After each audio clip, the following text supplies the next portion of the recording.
You're listening to Interchain FM, the Cosmos radio station. If you're seeking alpha in the cosmos, look no further. I'm your host, Chango Unchained. I'm here with Ganesh Swami, and he is an ex-cosmonaut. Well, I wouldn't say ex-cosmonaut, but he had a previous go in the Cosmos ecosystem. Now is in the ETH camp, however, has some Cosmos under the hood working out. So welcome to the show. Fantastic intro, Chango. Really happy to be here, and thank you for this great opportunity. Glad to have you here. So, Ganesh, can you give us an intro about yourself? I'm a physicist by training. I used to work on cancer drugs for the first half of my career and then pivoted out of pharmaceuticals because I was seeing my friends in tech starting companies and going through M&A transactions in 18 months. And here I was 5 years in, still building an MVP. So pharma just moves in a very different glacial pace. And so since moving to tech about a decade ago, I've been doing database systems, and that's where I cut my teeth. I saw the adoption of cloud technologies, and perhaps about 5 years ago, a friend of mine said there's this database hackathon. You should go check it out. It's actually sponsored by a blockchain company. We ended up, I live in Vancouver, so is the entire Covalent team. And it rains a lot here. So one rainy Saturday, I went to this database hackathon and built like a blockchain connector and ended up winning that hackathon. And then we decided to commercialize that technology and go to market. So that product is today, or that initiative today is Covalent. So that's a 1 minute compressed history of my last maybe 15 years of my career. Wow. When you say a blockchain connector, what is that? In the traditional database world, in business intelligence specifically, just from my history, for enterprise adoption, enterprises always want a middleware or a connector that reads database transactions. And typically, you don't want to retrain or retool your downstream processes and your people. So no matter what the underlying database is, you have a connector that unifies and normalizes all its data so you can continue to use Excel to analyze transactions. And in these enterprises, there's always this, Oracle database or a SAP database in the back office that's been chugging along for 20, 25 years. Nobody wants to touch it. It just works. But all of the newer stuff is like, Excel 2022, right? All the flashy stuff. So that's just my experience. So here, what I had built is a very simple kind of like middleware that connects Excel to the Ethereum RPC and pulls out the transactions. So you can do pivot tables, you can do all kinds of analysis on the blockchain without having to actually download and store that in a database or scrape it or things that are complicated. And this was at a different time. This was late 2017. So ERC20s were not as big. It was very simple kind of transactions. And so it worked for that era. And so that's why we called it Covalent as covalent bonds, because we're binding databases and blockchains. I don't want to bore your audience with a chemistry lesson here, but covalent bonds is a kind of bond. So it's a homage to my pharmaceutical and physical chemistry background. And so we are binding databases and blockchains or centralized systems and decentralized systems or Web 2 and Web 3. So you can call it however you want. But that's the genesis story. Interesting. And so this was born out of a desire to service the enterprise industry? That's dressing it up. No, it was just to have fun. It was I wanted to, save myself from the rain. So I built this for fun.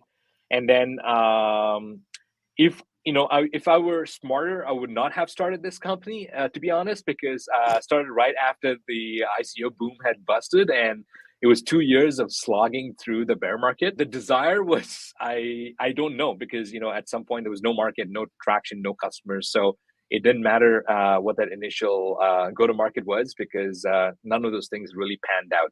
But my experience stems from an enterprise adoption setting. And now that we're back in a bull market, would you say that you're able to find product market fit? Yeah. So now today, Covalent is one of the more entrenched applications or services in the industry. So we have over 3,000 applications that are live today. All the major wallets, all the major NFT applications, custodians, Paraswap, SushiSwap, all of them use Covalent behind the scenes. Pretty much every major crypto taxation tool out there uses Covalent as a data source. So yeah, we have, by my last count, 3,000 plus applications. So maybe before talking about the application, maybe take a step back and maybe I can explain a bit of the evolution here. So we started out with Ethereum. That's where we found a lot of product market fit. And back then, there was no Arbitrum, no Optimism. No, these rollups were non-existent. We just started to build Ethereum, and for 2 years we had just Ethereum support. And then by I think late 2019, early 2020, Polygon was starting to get traction. So we added Polygon support and just started to grow our chain coverage. But one of the unique aspects of Covalent as data provider is that we normalize all of the data structures, which means that if you want to move from pulling data from Ethereum to Polygon to Arbitrum to Optimism, you change one character and everything works just as is. So that's a very unique kind of like take on blockchain data. And so today, Covalent has over 200 blockchains. All of them are EVM only. So that's the only kind of chain that only kind of technology that we support. And this includes whatever the underlying consensus model is. So there's EVM on Cosmos, EVM on, I think, Cardano, EVM on Movement Labs, for example, right? So lots of like applications. And I think even like Flow blockchain is now adding an EVM. I think IOTA is adding a new EVM. So all of the chains from back then are now adding EVM support. So EVM is definitely the camp that we play in. And so developers really love this because they integrate with one chain and then they have access to 200 plus chains with just one character change, and everything just works. So that is what we've built over the last couple of years. What is that one character change? Is that some chain ID or something? Oh, I see. Just the chain ID, yeah. Does this only work for Ethereum VMs? That is correct. How the data structures and how the normalization works, it's EVM only today. What part of it is the Cosmos stack under the hood? So we built this as a regular SaaS company. So for the first 2 years, trying to find product market fit, we found a couple of customers. This is all bootstrapped, by the way, because it was very hard to raise capital in 2018 and 2019. I wish I'd known some of the other supporters in the ecosystem earlier. Unfortunately, we were a little bubble here in Vancouver. And so we had to build it the hard way, which is go find customers and scrape for revenue. Anyways, by 2020, we had become profitable, so which is a great place to be. And then we raised capital. And then at that point, the question is that would you continue down this SaaS path, building a centralized kind of entity and take on like equity funding and so on, or try to build something novel, something that can be a game changer? And that's when we decided to build a decentralized data infrastructure product. So that has been our focus for the last couple of years. And so here what happens is that all of the normalization and canonicalization on the data pipeline, which is the extraction and all of that, is actually done by 30 plus operators in the ecosystem. So this includes like Chorus One, Stake with Us. So there's like 30 plus people who do that. And so all of that consensus, all of that mechanism, the settlement is a decentralized protocol. And today that happens on an off-chain system, which is going to be powered by the Cosmos SDK. So we're calling this the Ethereum Wayback Machine. It's funny to put these words on. It's called the Ethereum Wayback Machine because the Ethereum ecosystem has this acute problem with deleting data. So if you post your transaction data to a DA layer, it deletes it after 2 weeks. There's going to be like state pruning happening on Ethereum. The blobs are deleted after 18 days. So just historical data is inaccessible. So this machinery is called Ethereum Wayback Machine. It's like a decentralized system to hold on to this data. But that stack itself is built on the Cosmos ecosystem or the Cosmos SDK. We don't label it as a Cosmos chain per se because it just uses the Tendermint kind of consensus algorithm.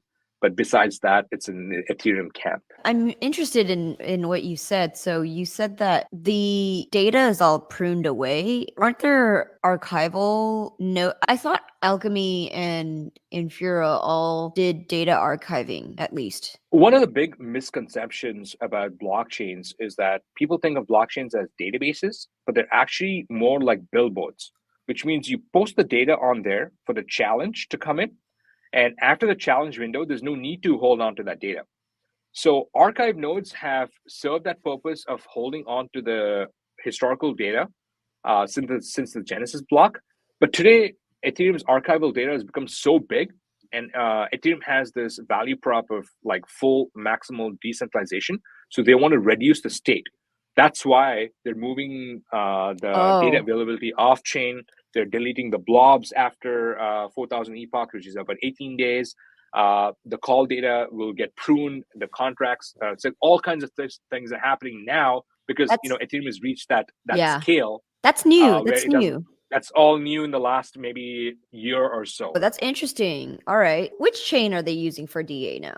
I talked to the Celestia people a lot. They mentioned that a lot of the data of the L2s use Celestia for DA and then settlement on Ethereum. I just thought that Ethereum was still doing DA. So if you're a rollup and you're trying to post your data somewhere, your options are to have it as on-chain DA on Ethereum. That is forever today. That's through call data. Or move it to Celestia and use Celestia as your DA layer that's held on for, I think, 2 weeks, right, until the challenge window. Or to use Ethereum post-decon as blob data. But that blob data is deleted after 18 days. So these are your 3 options today. Wait, so I don't hear any option for just data stored somewhere. Yeah, exactly, right? So that's where the Ethereum Wayback machine comes in. And so when I was talking to Sriram about this about a little over a year ago, and he said, yeah, there's this acute problem where you have short-term DA and long-term DA, and people don't really talk about the long-term DA aspect. Because the point, exactly. The point of the DA layer is for the challenge window. Post-challenge window, there's no point because the security of the DA layer needs to be the security of the L1.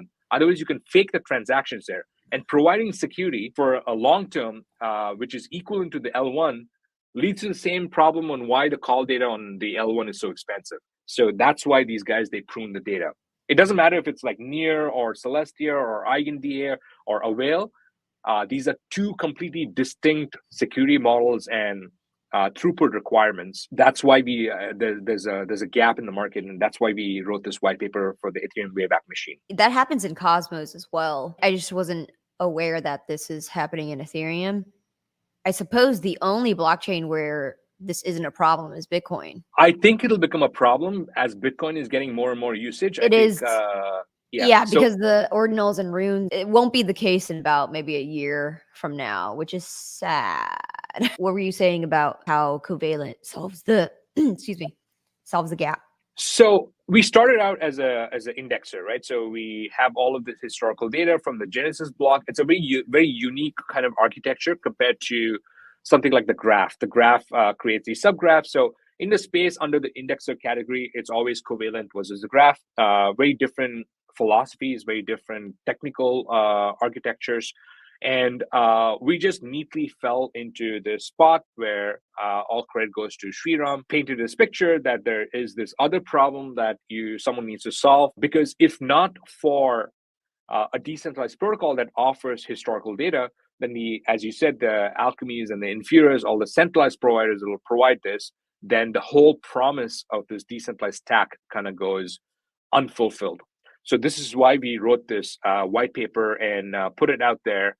And the reception has been pretty incredible. So now a lot of people are talking about long-term DA. And so it's a term that we coined to educate the market, even though under the hood, the technology is like completely different from a regular DA, right? The regular DA, the security requirements, as I mentioned, are very different.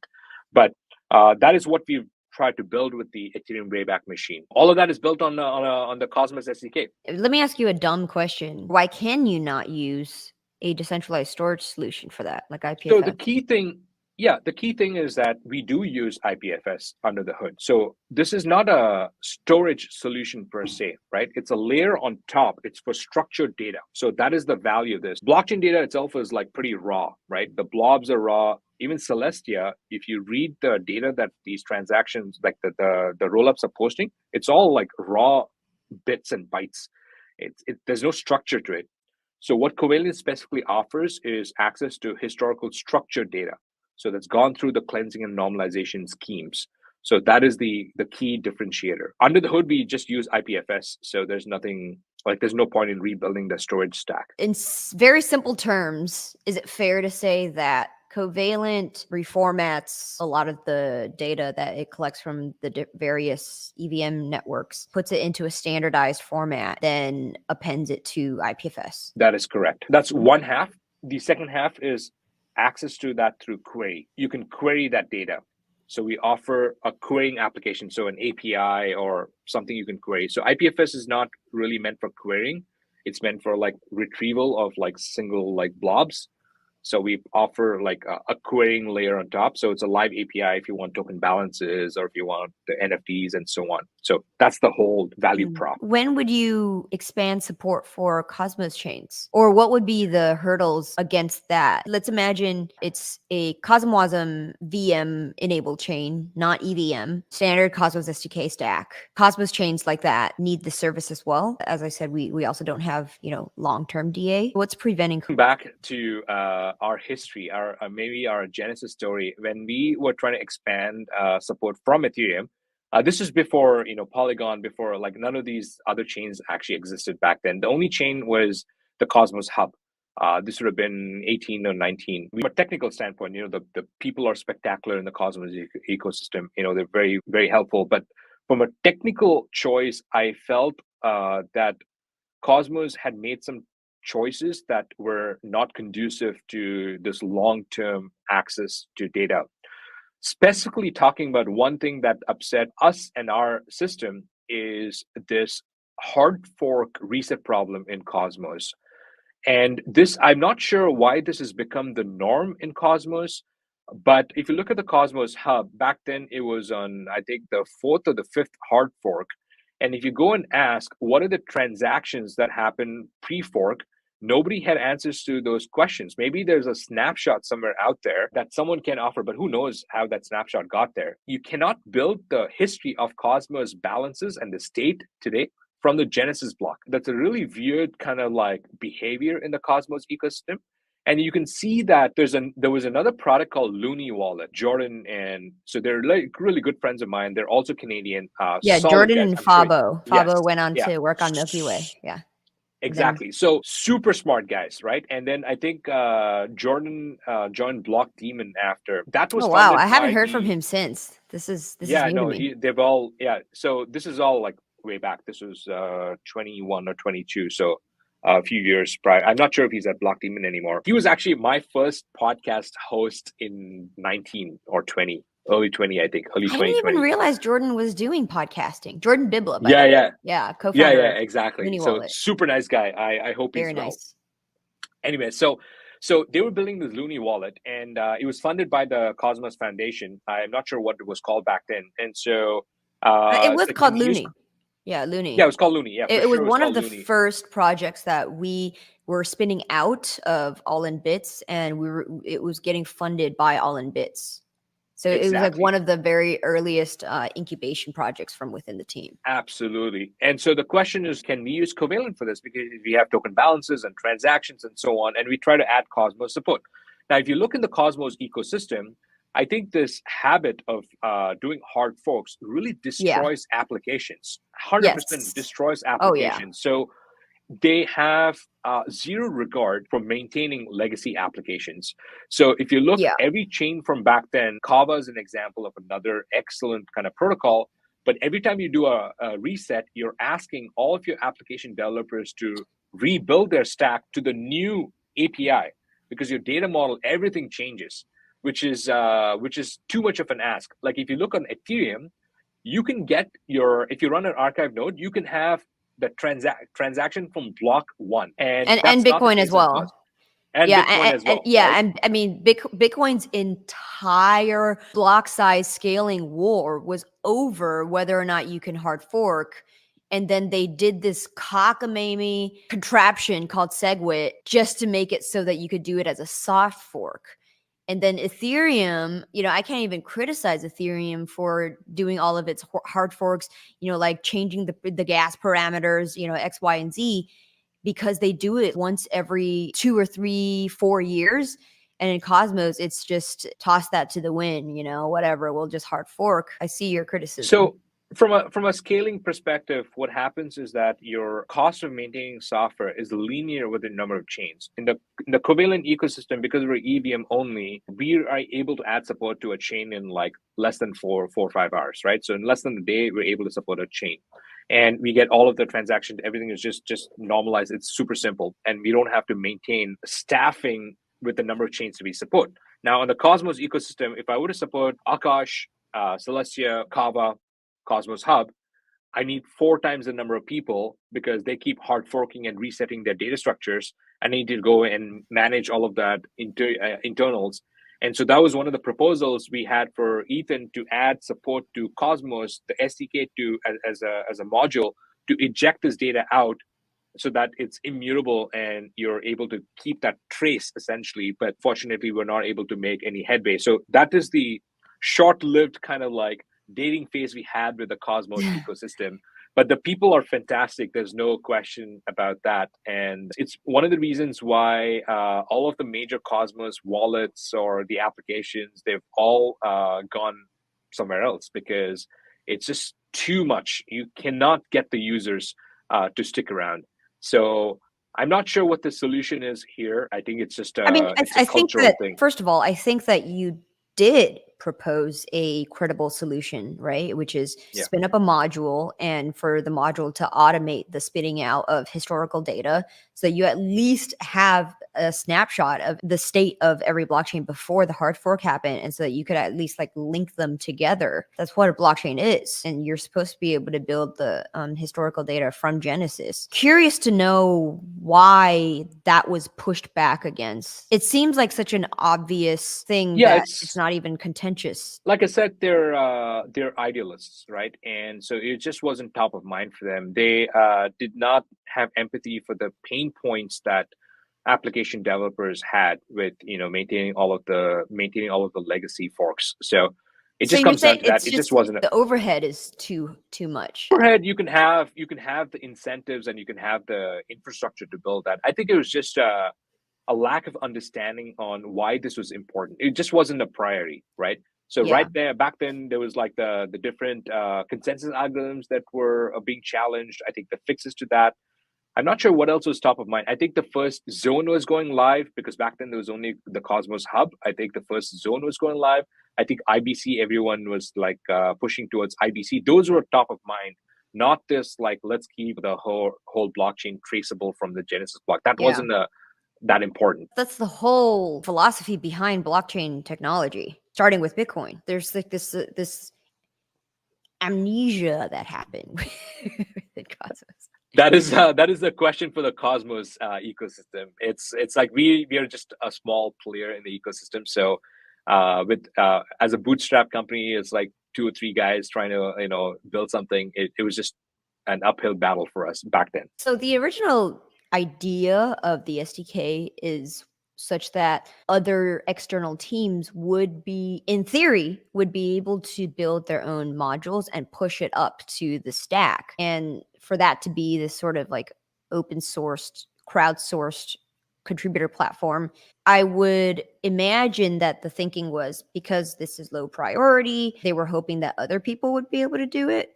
But then, if that were the case, then how come no one stepped up to do that if they needed it? And if something like that were built, why didn't it get merged into the canonical stack? Those would be some of my questions for whoever was maintaining it at that time. I mean, in 2019, the maintainer was, I was at All in Bits. The maintainership was within All in Bits. So the question, but maintainership of the SDK has just been passed down for it, kind of like almost kind of like a burden that was passed down from new employee to new product manager to product manager. Interesting look into the history because I think the choices that you make in the first couple of years really determine your trajectory. So today, I've learned a lot from so many people in the Cosmos ecosystem, like the Chorus One guys, like even one time Sunny from Osmosis, before Osmosis, walked me through all of this how staking works, how proof of stake works, what does slashing mean. Like I'm such a noob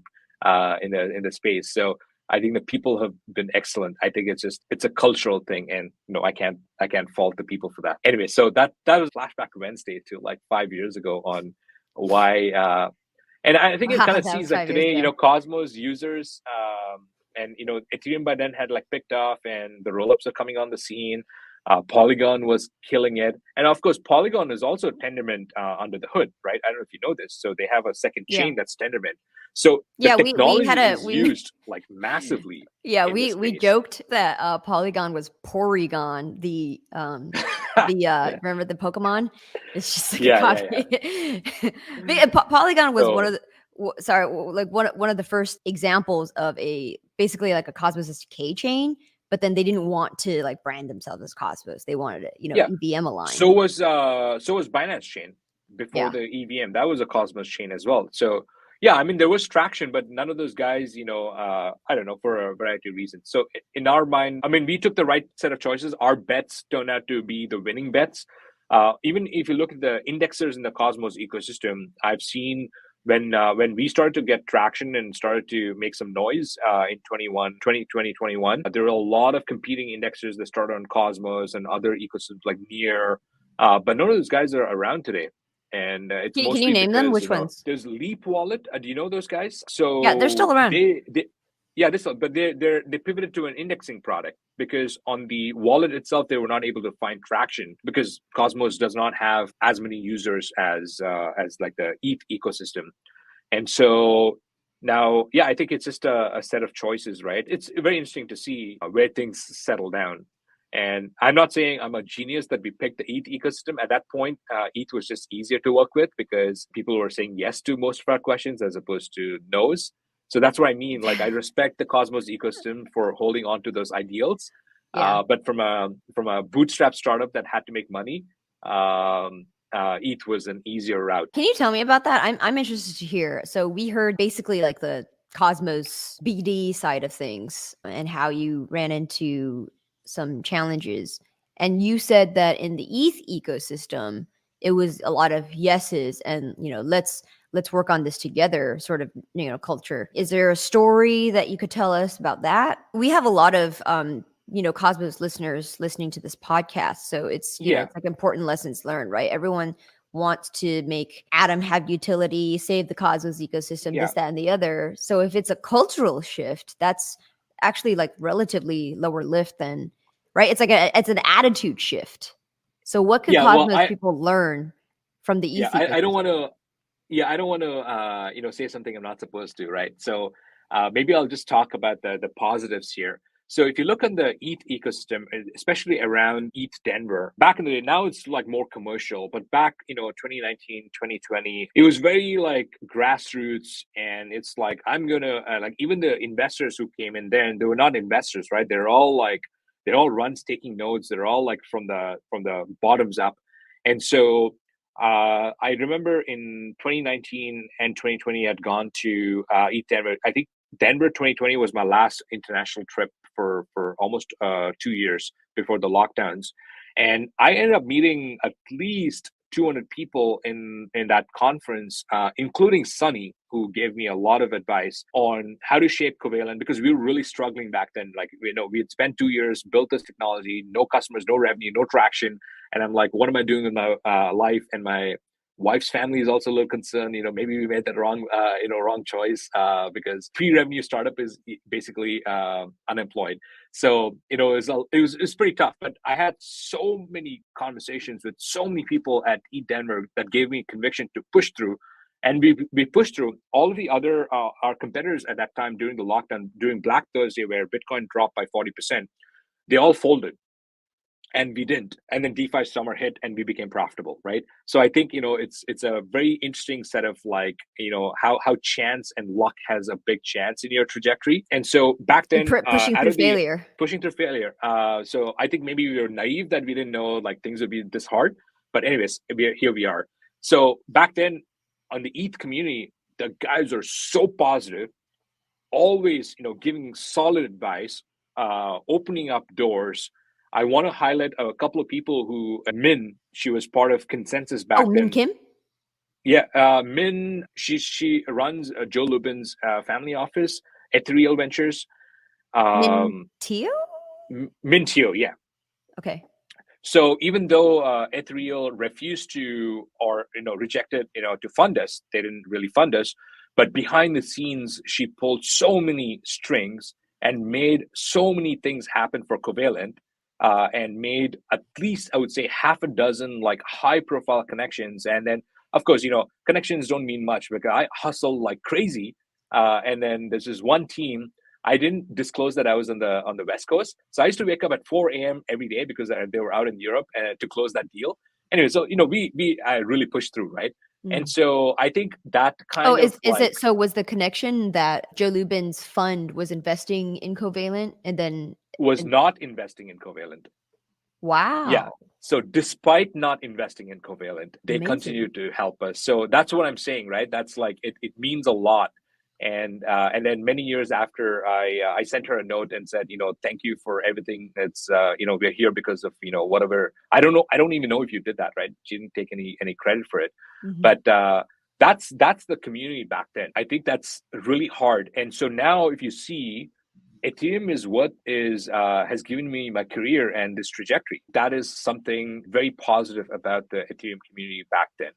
Now there's a lot of competing interests, but even today, like if you look at Sriram, right? Sriram, I think he's given me so many ideas, and why we call it the Ethereum Wayback machine. So one of the other things in the Ethereum community is that they're always looking to grow together. He's giving me lots of ideas. Maybe I should talk about it at some other point, but every time I talk to someone who's like a core Ethereum, not really a maxi, right? They're not like price maxis or they don't take the high road. Like even Ethereum, I wrote this thesis paper when Near was coming onto the scene because Near was supposed to be ETH 2.0 back then, right?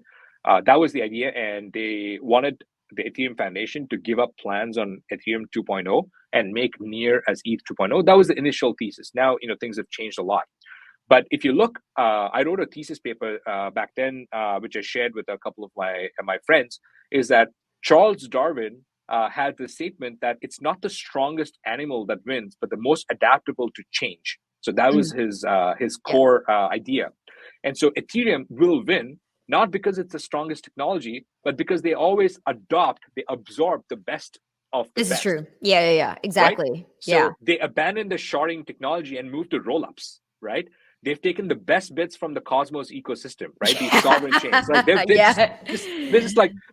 just take all the best ideas in. Ethereum will the win. proof of stake, liquid staking tokens, everything. And then modular rollups. Yeah, just take it all. It's fine. Exactly, right? So that's what I mean. So the Ethereum ecosystem has the people and that philosophy. It's not about my idea versus your idea. It's like, let's do what's best. Your idea is pretty good, and I'm going to adapt it.